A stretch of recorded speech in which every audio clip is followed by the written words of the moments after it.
Good morning everyone. I am Gwendolyn A. Cabillo, the assigned reporter for the first part of the topic Ethics on Power and Leadership. What is ethics on power and leadership? Power may be defined as the capacity to influence the behavior of others. Leaders do influence behavior of others, that is, they exercise power. It is important that the exercise of power be done ethically. Acting ethically is believed to be a source of power. Therefore, ethic itself is perceived to be power. Ethics as power. There are several reasons why ethic is power itself. First is, for people who operate ethically, their word is bond. There are no hidden agenda to worry about. Ethical people do not have to watch their back. Ethics fosters the development of one of the most crucial success elements of an organization: trust. Operating ethically increases one's reputation in the organization, akin to the amount of influence and power they have in the eyes of others. Ethical people are more resistant to influence attempts from political sharks.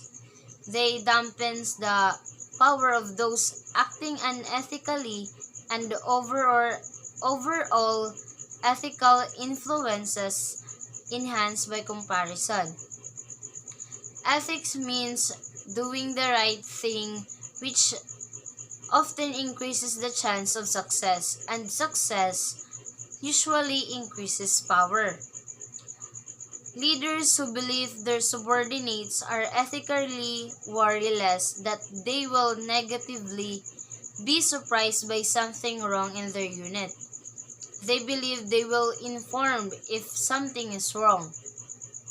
One possible outcome is that the leader is willing to delegate to an ethical person, who in turn gets more responsibility and influence. Ethical people are less likely to spend precious time in the internal wrangles, both personally and departmentally. This can free up innumerous amount of energy for task accomplishments. Operating ethically can increase personal esteem, which often contributes to high confidence. Ethical environments are more likely to bring out people's best instead of their personal worst. So, effective use of power. First is impact belief. The leader believes that what he or she does will have a positive impact on the organization. Next is socialized power. The leaders value values power for the good that can be done with it. Next is avoiding personalized power, benefiting self. And effective leaders desire power to influence others to achieve positive goals for the benefit of others and the organization. And effective leaders use power to belittle others, assert dominance, and heighten their self-importance. Framework for ethical decision making.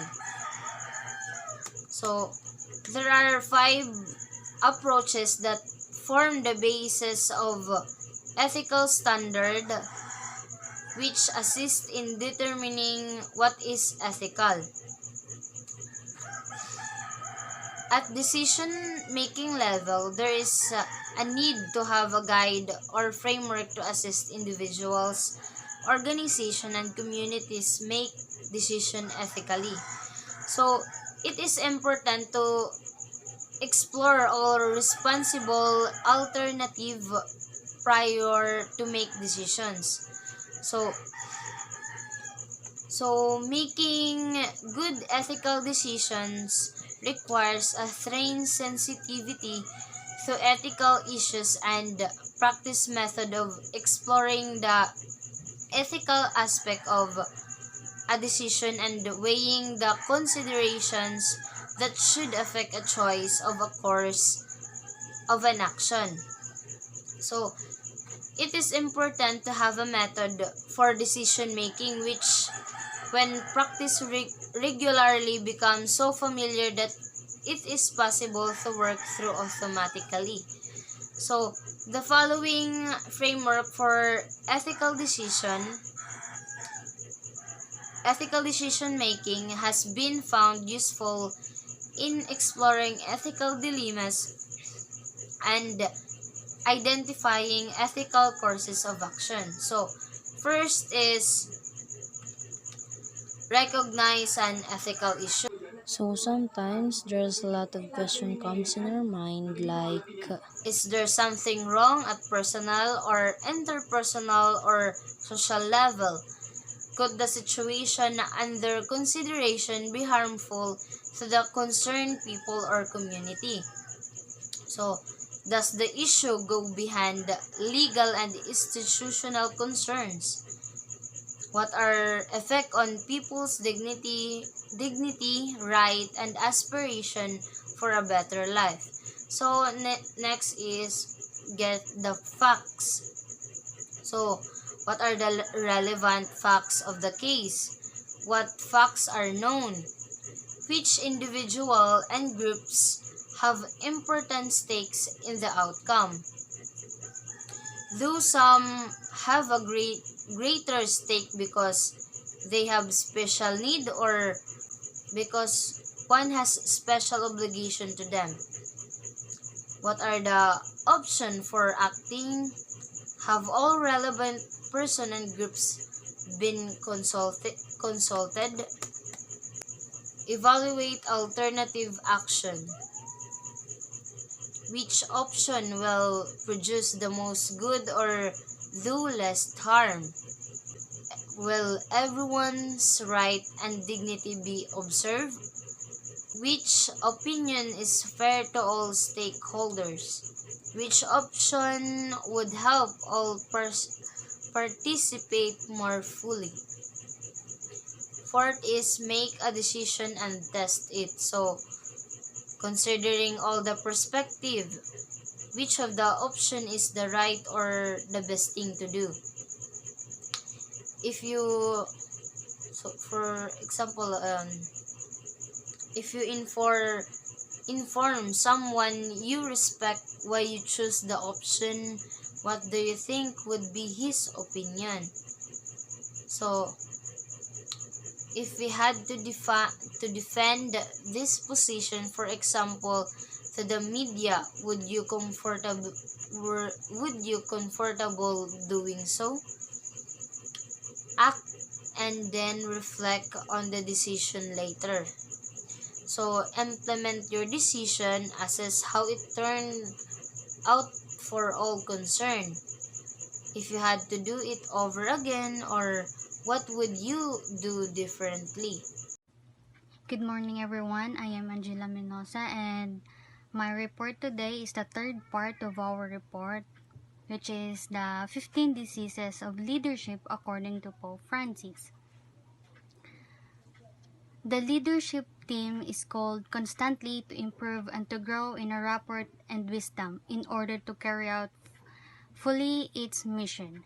And yet, like any body, like any human body, it is also exposed to diseases, malfunctioning, infirmity. And they are the disease and temptations which can dangerously weaken the effectiveness of any organizations. The first disease is the disease of thinking we are immortal. These are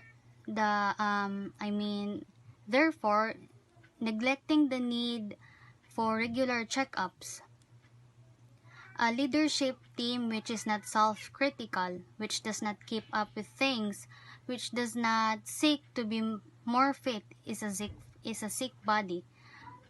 And it is the pathology of power and power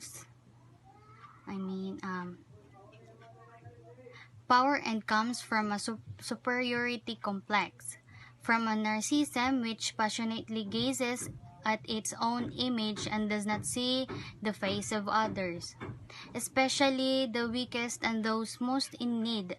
And the antidote to this plague is humanity. To say it heartily, I am merely a servant. I have only done what was my duty. The second, the disease of excessive busyness. Neglecting needed rest leads to stress and agitation. A time of rest for those who have completed their work is necessary, obligatory, and should be taken seriously by spending time with one's family and respecting holidays as moments for recharging. Third, then, there is the disease of mental and emotional or petrification.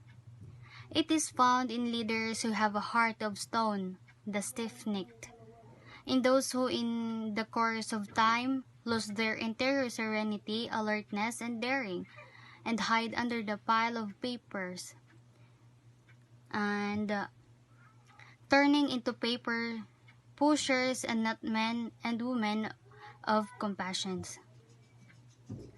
It is dangerous to lose the human sensitivity that enables us to weep and those who weep and to rejoice with those who rejoice, because as time goes on our hearts grow hard and become incapable of loving all those around us. Being a human leader means having the sentiments of humility and unselfishness, of detachment and generosity. So, the fourth is the disease of excessive planning and excessive planning and of functionalism. When a leader plans everything down to the last detail and believes what with perfect planning things will fall into place, he or she becomes an accountant or an office manager. Things need to be prepared well, but without ever falling into the temptation of trying to eliminate spontaneity and serendipity, which is always more flexible than any human planning. We contract this disease because it is easy and comfortable to settle in our own sedentary. Fifth disease is the disease of poor coordinations. So, once leaders lose a sense of community among themselves, the body loses its harmonious functioning and its equilibrium.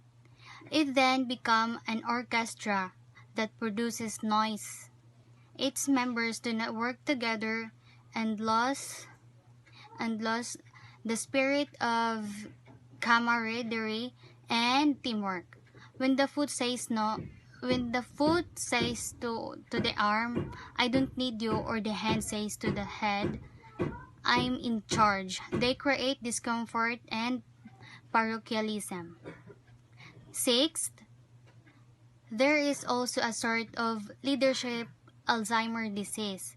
It consists in losing the memory of those who nurtured, mentored, and supported us in our own journeys. We see this in those who have lost the memory of their encounters with the great leaders who inspired them, in those who are completely caught up in the present moment, in their passions, whims, and obsessions, in those who build walls and routines around themselves and thus become more and more the slaves of idols carved by their own hands. 7. The disease of rivalry and vainglory. When appearances are perks and our titles become the primary objective in life, we forgot our fundamental duty as leaders, to do nothing from selfishness or conceit, but in humility count others better than ourselves. As leaders, we must look not only our own interest but also the interest of others. 8. The disease of existential schizophrenia. This is the disease of those who live a double life, the fruit of the hypocrisy typical of mediocre and of a progressive emotional emptiness, which no accomplishment or title can fill. It is a disease which often strikes those who are no longer directly in touch with customers and ordinary employees and restrict themselves to bureaucratic matters, thus losing contact with reality with concrete people. 9. The disease of gossiping, grumbling, and backbiting. This is a grave illness which begins simply, perhaps even small talk, and takes over a person, making him become a sower of weeds, and in many cases, a cold-blooded killer of the good name of colleagues. It is the disease of cowardly person who lack the courage to speak out directly, but instead speak behind others people's back. Let us be on guard against our terrorism of gossip. 10. The disease of idolizing superiors. This is the disease of those who court their superiors in the hope of gaining their favor. They are victims of careerism and opportunism. They honor persons rather than the larger mission of the organization. They think only of what they can get and not of what they should give. A small-minded person, unhappy and inspired only by their own lethal selfishness. Superiors themselves can be affected by this disease when they try to obtain the submission, loyalty, and psychological dependency of their subordinates, but the end result is unhealthy complicity. 11. The disease of indifference to others. This is where each leader thinks only himself or herself and loses the sincerity and warmth of genuine human relationships. This can happen in many ways. When the most knowledgeable person does not put the knowledge at the service of less knowledgeable colleagues, when you learn something and then keep it to yourself rather than sharing it in a helpful way with others, when out of jealousy or deceit you take joy in seeing others fall instead of helping them up and encouraging them.